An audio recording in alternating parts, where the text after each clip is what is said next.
The relationship between India and China is a complex interplay of historical ties, economic cooperation, regional rivalry, and geopolitical dynamics.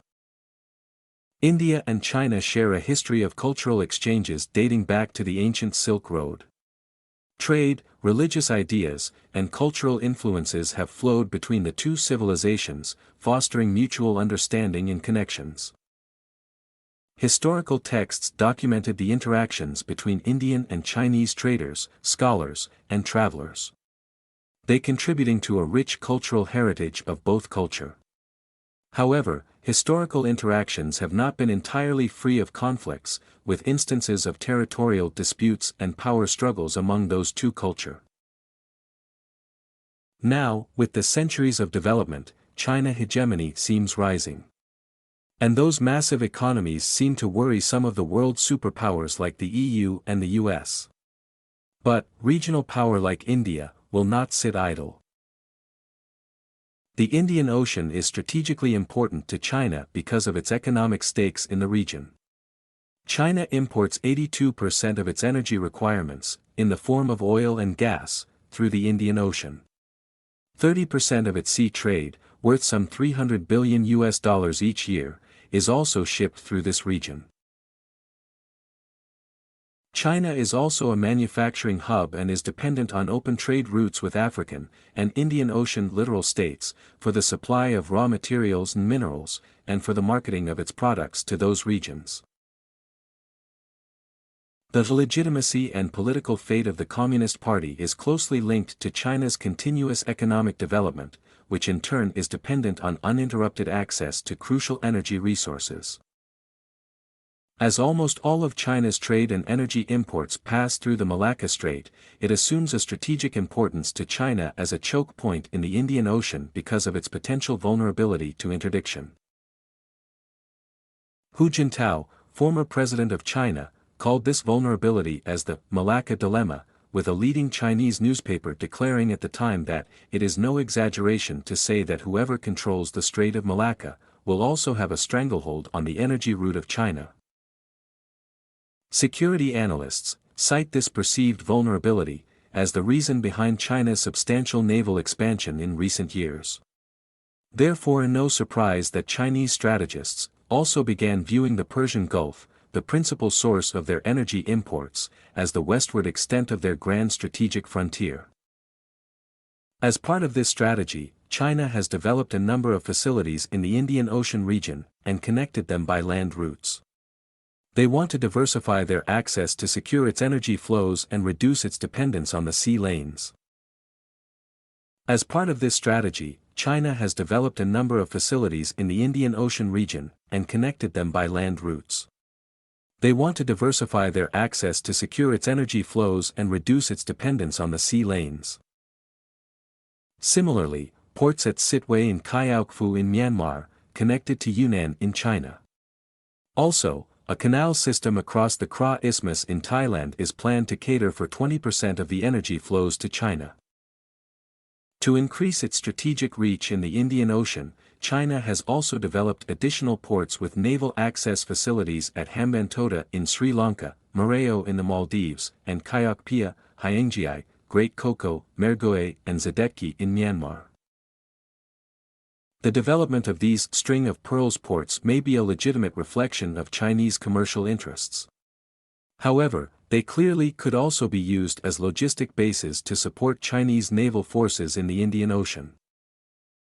Admiral Arun Prakash, former Indian Chief of Naval Staff, contends that this has resulted in significant risks for competition and even a clash between China and India for control over the same strategic space in the Indian Ocean. Given that the overall naval capabilities of China now exceed India's in both qualitative and quantitative terms, and considering the long lead time required by India to counter these developments, India cannot help but see this as having a strong bearing on its security calculi in its own backyard. The highly influential K.M. Panikkar, pioneer Indian geopolitician, argued more than 60 years ago that, since India's future was dependent on the Indian Ocean, then the Indian Ocean must therefore remain truly Indian.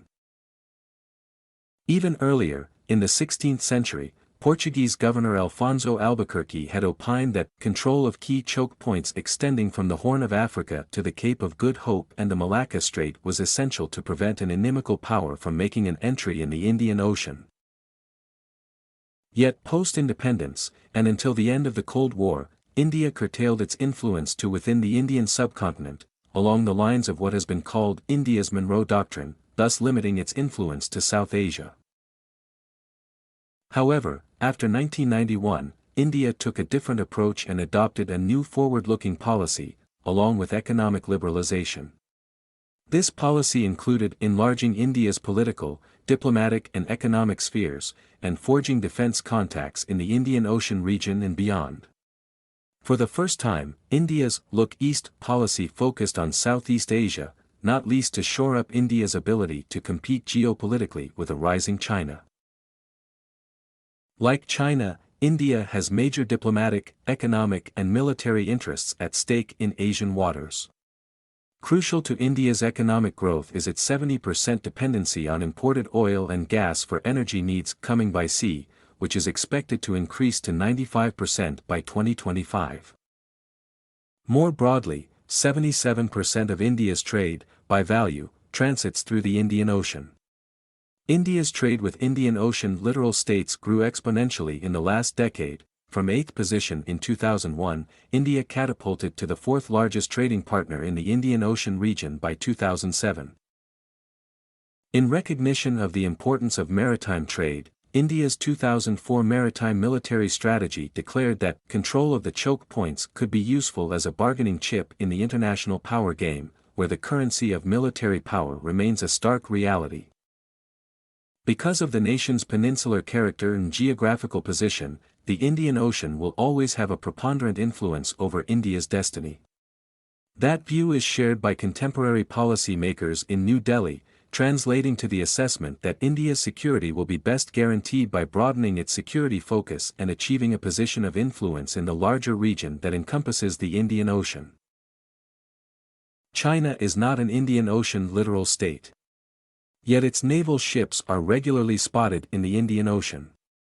While international waters can obviously be used by any nation, China's military use ports of Gwadar in Pakistan and Hambantota in Sri Lanka could threaten the security of Indian trade and energy supplies through the Indian Ocean in times of conflict. As early as 1993, General Zhao Nanqi, director of the Chinese Academy of Military Sciences, had asserted that we are not prepared to let the Indian Ocean become India's ocean. Since then, China's lack of transparency in the execution of its diplomacy and statecraft only strengthens India's belief of the unpredictability of China's actions in the Indian Ocean region. Compounding India's concern is the history of unresolved border disputes between India and China along the Himalayas, as well as the de facto strategic alliance between China and Pakistan, including involvement with nuclear proliferation. The challenge for India in responding to China's expanding presence and influence in the Indian Ocean region is how to maintain overwhelming geographic advantage without unnecessarily provoking China to take actions that would be to India's detriment. To address this challenge, India's counter-strategy should be a mix of engagement, diplomatic measures and military dissuasion. India needs to actively engage China and build the relationship based on mutual interdependencies. Paulam Raju, India's Deputy Defence Minister, has suggested that India might assist China in providing maritime security to Chinese ships in the Indian Ocean, so as to address their legitimate security concerns. Along similar lines, Shiv Shankar Menon, Indian National Security Advisor, proposed in 2009, the development of a joint cooperative arrangement in the Indian Ocean and Western Pacific involving major Asian powers, and the U.S., with a caveat of China accepting India's special role in the Indian Ocean. Mani Shankar Iyer, former Indian Petroleum Minister, suggested in 2005 that gas pipeline from Iran to Pakistan should be extended into India and then onward to China. He argued that as China is India's largest trading partner, with annual trade exceeding $70 billion, the proposal would provide further opportunities for creating interdependencies and avoiding competition. For India, achieving closer diplomatic and economic relations with the Indian Ocean littoral states and other major powers has assumed added importance. Particularly after September 11, India's strategic tilt towards the U.S., abetted by the rise of China, has been an important policy shift with major security ramifications. The annual Malabar exercise between India and the U.S., first held in 1992, is a pointer towards closer maritime cooperation to build interoperability and ensure the security of the Indian Ocean. In 2007, the exercise was broadened to include Japan, Australia and Singapore, with Japan again participating in 2009, 2014 and 2015. On a separate diplomatic front, improving relations with Vietnam, based on common concerns over a rising China, could broaden India's "Look East" policy, although suggestions that it might include Indian naval vessels using Vietnamese port facilities, as for Chinese activities in the Indian Ocean, may be counterproductive in terms of constructive engagement with China. At the same time, India needs to expand its power projection capability to counter the increasing Chinese naval capability in the Indian Ocean. The Indian Navy's force structure is already being changed with an emphasis on sea control capabilities. To improve the effectiveness of its maritime assets in the Indian Ocean region, India also needs to enhance its surveillance and reconnaissance capabilities, especially around choke points. The Andaman and Nicobar Islands chain, 125 kilometers west of the Malacca Strait, serves as the subcontinent's protective screen on its eastern flank, and must be exploited as such. Similarly in the west, the naval port of Chabahar in Iran, which was renovated by India with the possibility of future Indian naval access in mind, assumes significance as it is located 150 kilometers west of the port of Gwadar in Pakistan. Apart from dominating the Gulf of Hormuz, through which 35% of the world's oil transits from the Persian Gulf, Indian access to Chabahar could facilitate the interdiction of any naval forces operating from Gwadar. Finally, to complete the picture and enhance its influence over the central portion of the Indian Ocean, India should exploit the naval and air bases in the Maldives to which it already has military access.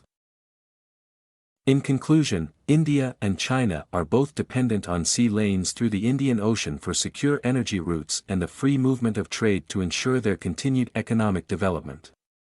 India must ensure that the choke points in the Indian Ocean region remain open and free, ensuring the conditions for its continued economic growth. To achieve this objective, India needs to develop a range of countermeasures, including enhancing its military capability for sea control in the Indian Ocean and building alliances with willing partners to deal with such a contingency. Continued economic development and internal stability are also prerequisites for the successful execution of India's strategy to counter China's expanding influence in the Indian Ocean region.